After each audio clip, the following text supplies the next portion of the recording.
Hello, everyone. How are you doing? My name is Brigitta Toruño, and welcome to Unosol's Chat. Today, I am honored to be chatting with Hansel Conroy, and he is an Unosol.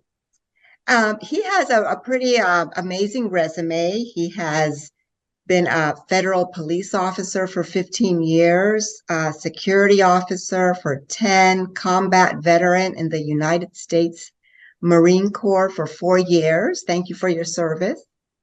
20 years a professional fitness coach, functional fitness, and also martial arts instructor in Japanese, Russian, Indonesian, and Chinese martial arts. Wow, that's very impressive. I can't wait to hear more about that. And he's also a 20-year practitioner and teacher of meditation and counseling in high-stress environments. So again, welcome, Hansel. How are you doing? I'm doing good. How was everything? Good, good. Doing well, thanks. And you are a man of many talents and very impressive resume. How did you get started as a professional fitness coach? I always been around people in the military or martial arts, and it kind of came in and out of my life. I think the day I wanted to do it was an uncle of mine who he was in the '80s, and he it was like in the '90s, right when the big corporations started give everybody their pink slip. And so Hmm, he got out and he says, you know what? I've been trying to get myself fit for a long time. He was overweight and I saw him go through his journey and it really got me interested in it and mind, muscle, all that good stuff. And he bought tons of old things and I looked through it and then I just kept going at it and I got really good teachers throughout the way.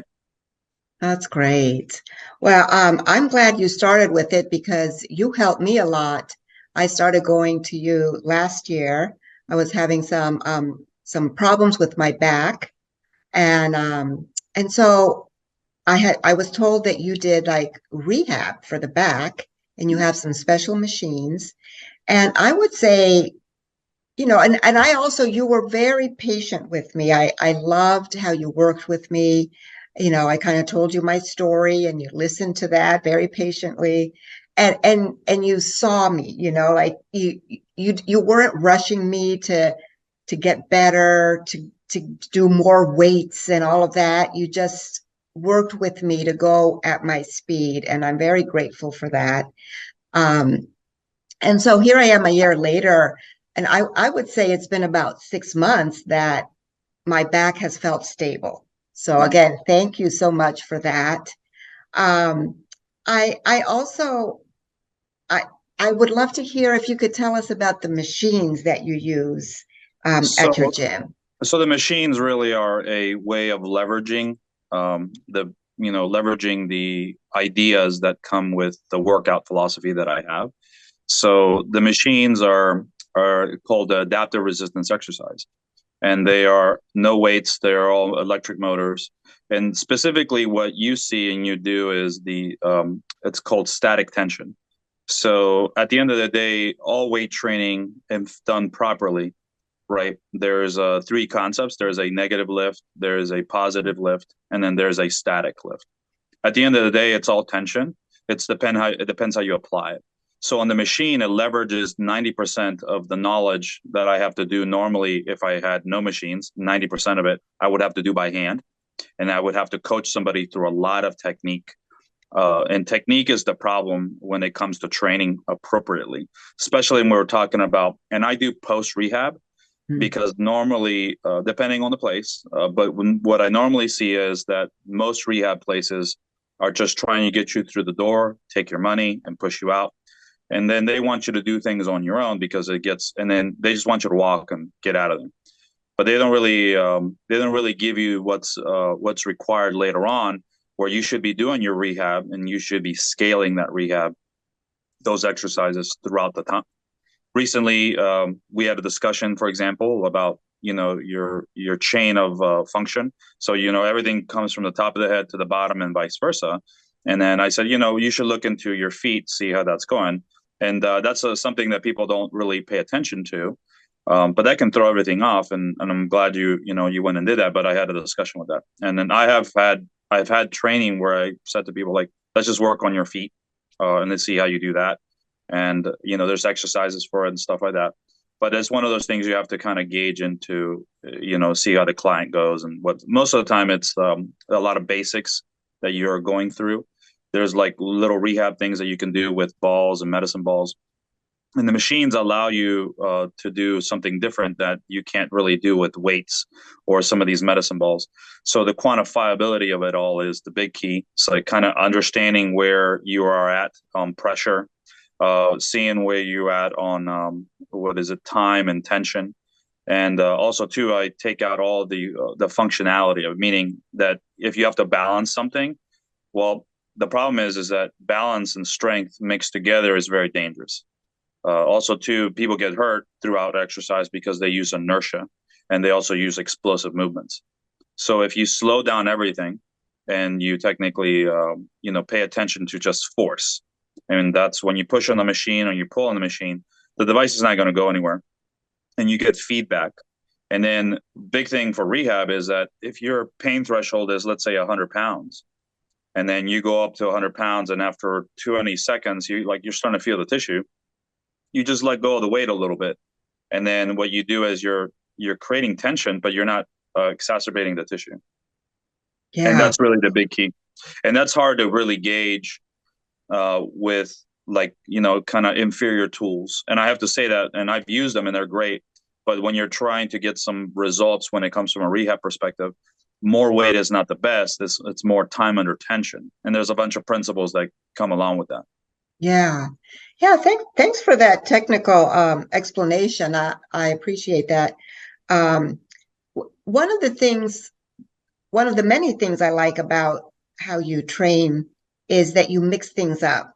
I do. So I think once you saw that I had recovered quite a bit, my Mm-hmm. back was stable, then you brought in some other things like martial art practices. Mm-hmm. Um, and we do just a little bit while I'm there at the gym, but I enjoy it so much. I get so much value from that. And then sometimes we've done some free weights or other types of exercises in addition to the machines. Right. But how do you know what practices to bring in for your clients? I kind of look at the scheduling, and then it's a little bit intuitive too as well. I kind of see how people respond. Mhm. When it comes to a client, it depends what it is, but like just lifting weights all the time is not really the best thing for them. Mhm. Even though that's, if they had to do anything in the world, lifting weights is the best thing you can do. What I find is that people who just lift weights, they don't have any other skills. So the skill work is important. The breathing is important. The posture is important. The mindset on what you're trying to achieve is important. And the martial arts, so I did like Tai Chi movements, a very small component of Tai Chi. And a lot of the stuff that I learned in martial arts, they're body mechanics. So a lot of it is balance, coordination. So if you're lifting weights and you have no sport that you're training, the average individual who doesn't have a sport just goes home and sits down and throws their body from point A to point B. They need these movement patterns, is what they're called. But movement patterns uh, are not going to, they're going to neurologically help the individual, but in a sense of making them stronger, that's not the case.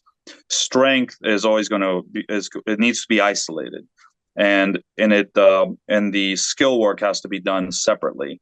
And most people mix those two together, and that's when people get hurt. They're doing stuff on balls, and they're doing left and right with 20 pounds or 30 pounds, and then all of a sudden, they tweak something, and then now they're out of the game. And so the philosophy here is that you need to technically create these modalities.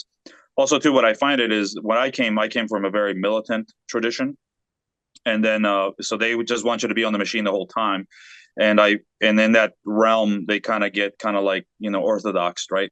What I find it is that the variable is always the client. The science speaks for itself. The science, if I did one thing for 100 years, it will work, and then you will get strong. But the reality is the person needs to be stimulated in many different ways, and you have to tailor this. Like, there's a lot of people just can't balance, Some people just don't know how to get up from the ground effectively and efficiently. There's other people who don't even know how to hold themselves or how to sit. Like I have to work with people how to breathe while they're sitting, how to breathe through their nose. There's other people who had like how to put your foot down, like that's a Tai Chi movement, like mechanically. I've had people who don't know how to get up from the chair. They throw themselves out of the chair and they're avoiding. They had an injury years ago. It's 20 years, are fine now, but they're avoiding getting out of the chair. So it's Yeah. just, it's kind of, it's kind of silly, right? But then when I ask them to actually use their muscles, they can lift 500 pounds in the machine, but then they can't lift themselves out of the chair when I ask them to do so. And it has nothing Mm. to do with strength. It has everything to do with how they leverage themselves. Mm. And Yeah. then the rest is the mind. I work a lot on the mind. I do a lot of meditation. There's a lot of people who come in here tremendously stressed. And then we do a lot of breathing exercise, a lot of visualization. And then Mhm. sometimes I do get into counseling. If it's beyond my scope, then I have resources for that. Yeah. Yeah, that's great. Yeah, thanks for explaining that. You do really, really good work. And I feel like I could spend hours just But talking yes, to we you can. more about the personal training aspect of it. I'd love to. Maybe we have another conversation at some point about your martial arts, how you got into it, your philosophy. But the other part of this chat that is very important. It's a very important message to get out. And I came to you with this issue that happened because I guess might be another hat that you wear, right? Mhm. In terms of your military background, your police background. I was a couple of months ago in a active shooter situation in a hotel in Washington, D.C. And I had never been in that situation. And I was one of those people who thought, I'm not going to have to go through that. And I've never had any training or anything. So um, it happened so quickly as these things do. It all ended well overall, I want to say, because the person who they came and warned us about was having a psychotic break, which is a very sad situation and speaks to mental health Mhm. issues that we need to address in this country also. But when I came a couple days later to my training at the gym with you, I told you about this, and I was very stressed out and some PTSD, all of this, a lot of anxiety about it.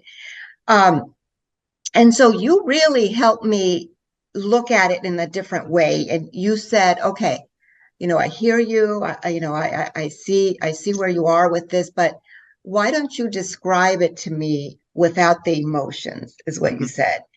And when I did that, it started bringing my anxiety down. It's like, oh, because again, the blessing, the gratitude that nothing happened, right, Mhm. Yes. to me and others that were at the hotel. But I would love to hear, your thoughts about that, and also if you can give us some guidance Yes, of course. on what to do in those situations. So, as you know, I work as a police officer and I work in government buildings. So, this has been an ongoing thing now in our country, and it actually happens all over the world. And a lot of people, just like anything else, a lot of people are like, oh, even if they discuss it, they're not ready for it. And this has nothing to do with politics or anything of that nature. It has to do with just preparing yourself for some of these circumstances that might happen. Depending on the environment that you're in, if you're in a corporate environment, you should make sure that someone has a plan.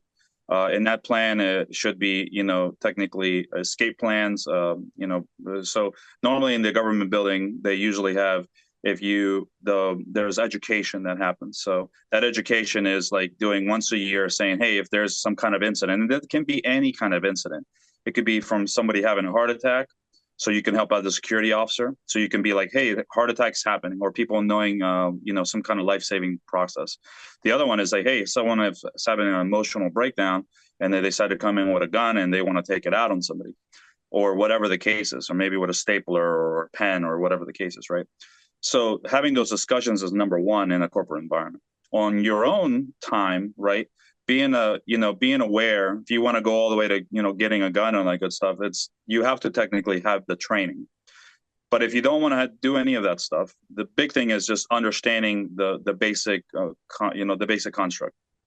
If you hear a noise and you're not really trained to do that, you don't run to the noise, right?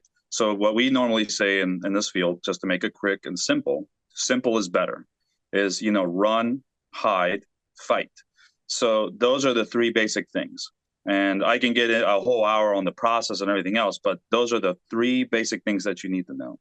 Running away from and then first you gotta, when something happens, you have to really assess, right?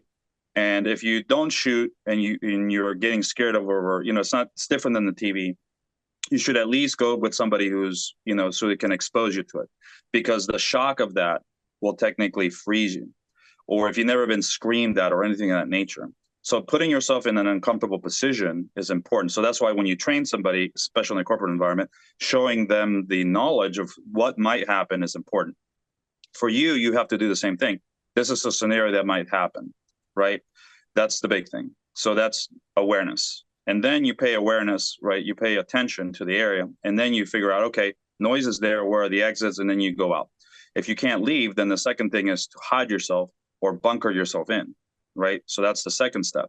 Bunkering yourself in is thinking tactically and making sure, like, there's a difference between cover and there's a difference between technically, like, there's cover so you can actually, save yourself from maybe something coming onto you.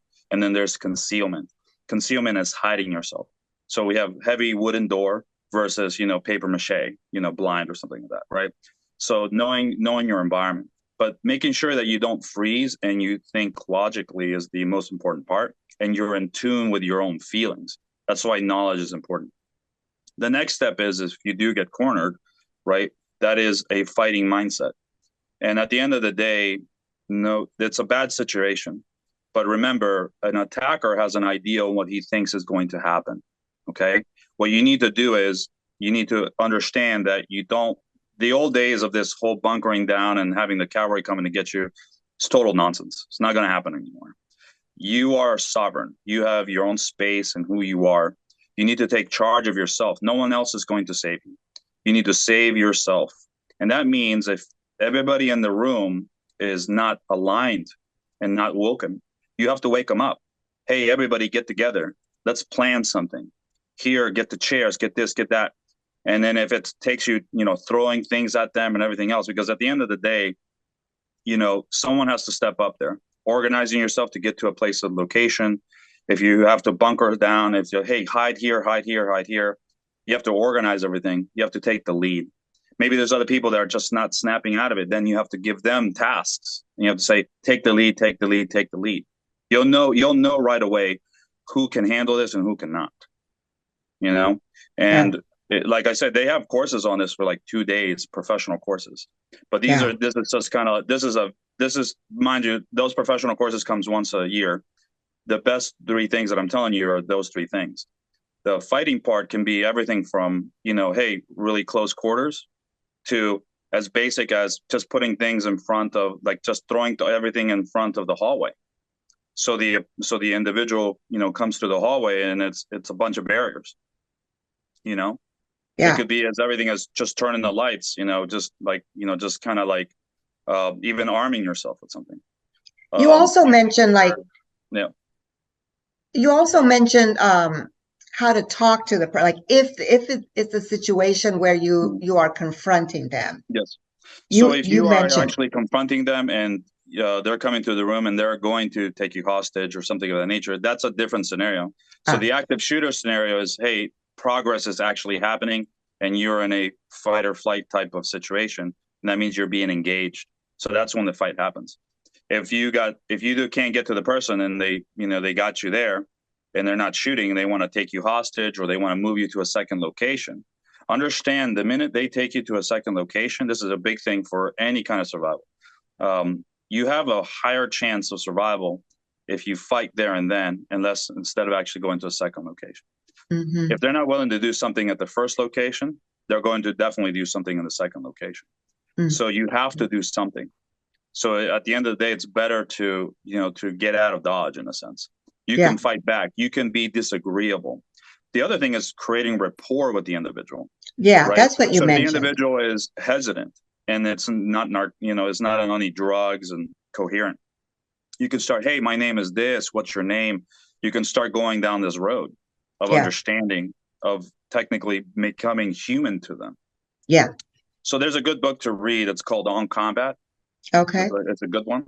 Mm-hmm. And then so David Grossman is the other one's called The Gift of Fear. Those are two books you should read for anybody who wants to know more about this, because creating a humanity a human aspect with the assailant is tremendously important. People have gotten out of a lot of harm's way. Also, just not complying, like just these little minor aggressions. Yeah, Just, hey, I'm not going to get up, or like, hey, I'm, like you tell them like, oh, I have a bad leg, I have a bad knee, and you make it very difficult for them to take you. yeah, So yeah. those are the two scenarios that you might come up with. There are Okay. other ones, but at the Yeah, end of the day, at the end of the day, building rapport is a big one. yeah, And the other one is, if you are in a shooting event, that one is taking the chance to technically engage with the individual. yeah, But mind you, these are last resorts. yeah, So unless you're armed and all these other things, it's not the movies. There's a lot of people that might get hurt. yeah, So the yeah, big two are, run and hide. And yeah, then yeah, the books that I gave are two really good, just awareness. And then the other one's just, having a plan. Even if let's say your corporate environment doesn't do that, then you just take a class, or there's a lot of information out there. There's a lot of books out there that can yeah, give you some basics. yeah. You don't have to Well, go out there thank and be you. a ninja or anything like that. Right. Yeah. Yeah, thank you so much. I mean, I just feel like in this day and age, um, unfortunately, these are things that do happen. And if we can prepare ourselves for those moments Mm-hmm. from an emotional perspective, physical, like those three words, run, hide, fight. Mm-hmm. I mean, I just think that those are important things for us to just practice, Right. because we never know. We never Mm-hmm. know. Yeah. To add one more thing is, it's a good technique. The Heart Math Institute has Mhm, a stress management course that people can mhm, take. It's good for meditation too. And what it is a lot of people who are in, like the military and also in police force and security, they do types of techniques where they're breathing. And what it does is it calms the heart and it calms the mind. So therefore, mhm. you can make more rational decisions. So let's Yeah. say you do have a scenario where you're able to actually engage with the person and have a conversation with them. Therefore, you're not going to be nervous. You're going to have an aura of control. Because Mhm, if you're calm and that person is freaking out, whatever their mental state is, maybe they want to die by cop, for mhm, example. mhm. Sometimes people want to do that. They Yeah. want a cop to technically end their life. You can talk to them and say, what's your name? And go down this list of other things. Mhm, Basic mhm. counseling, just Yeah. understanding basic counseling. Yeah. Another tool to use is called Verbal Judo. It's a good book, very old, but Mhm. it's almost to the point where, let's say the person's talking to you, he's very mean to you. And then what you do is you change the narrative. Say, hey, what kind of car do you drive? Do you like Mustangs? And you totally change the subject matter altogether. Mm, What it does is that now you're not in his world. You're not in his scenario.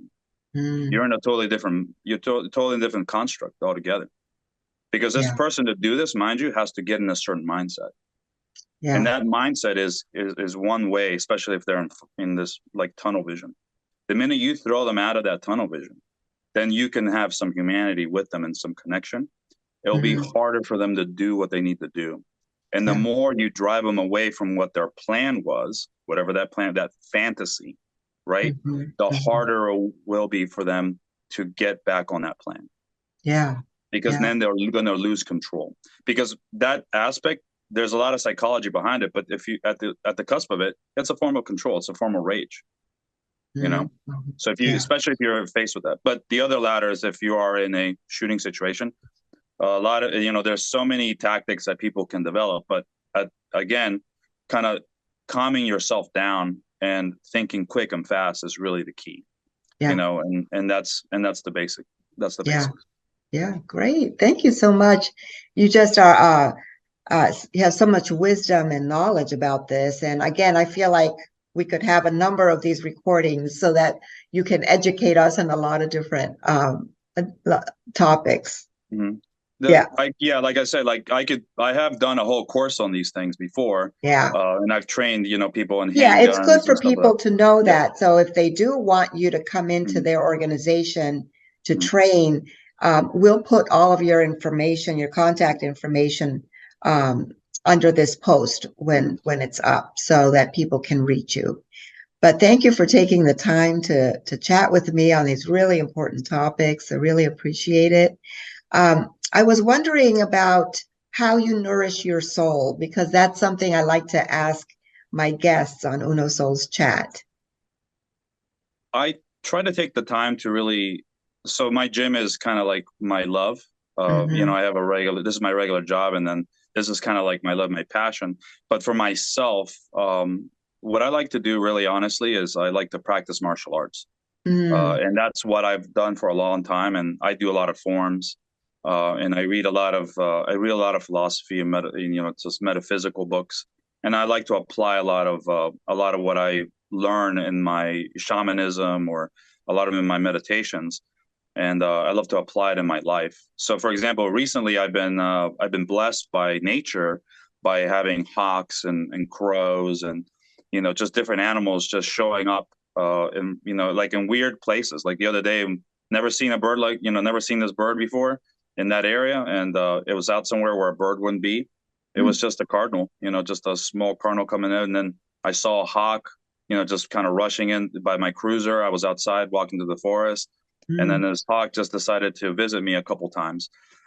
So that's what I like to do. I like to connect with that kind of aspect of nature. That's why I went to the military, because I like the fact that we used to go out into the woods and we used to be connected with that.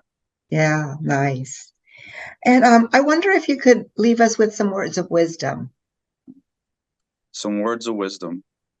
I mean, there's so many out there, isn't there?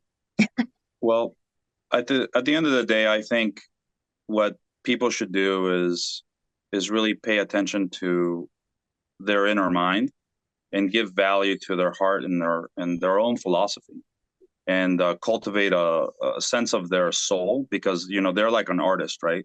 And at the end of the day, what they should be doing is trying to create their art through themselves. That's what they should be trying to do. Yeah, One of my that's great. students is here now. Okay. Okay. Well, thank you so much. And this is a powerful time to love each other, to unite, and to live in peace. And thank you so much for joining me, Jancel. I Thank honor you. the light in you. Thank you so much for listening to Uno Soul's Chat. You can find us at www.unosouls.com and on Facebook, Instagram, and Twitter.